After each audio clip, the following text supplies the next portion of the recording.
eta mulutnya neraka tuh jadi digujang gajing ku si eta makhluk anu tina seuneu teh tuh tapi ulah jalahkeun eta da bongan urang katerangan netelakeun yen ieu ruksakna dunya teh ku polah-polah manusia nya Pak da eta mah nu disaurkeun ku Bapa teh real kanyataan buktina gunung loba nu gunul pasir loba nu bulistir leuweung geus arareuweuh tutuwuhanana laras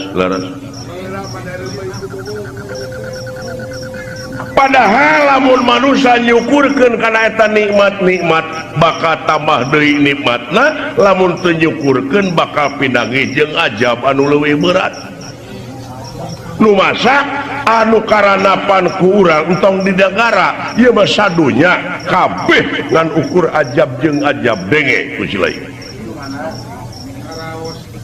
banjir longsor angin kahuruan gempa eta anu opat unsur bahan manusia nu tadi ngararamu cai bumi seuneu angin uluh tecara ka Rasul Pangeran baheula pada ngucapkeun sholawat Rahman Rahim Jabar Qahar cai bumi kabeh pada sholawat ka anjeunna naon da mulus dina pengabdianana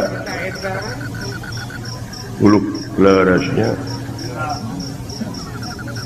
laras Pak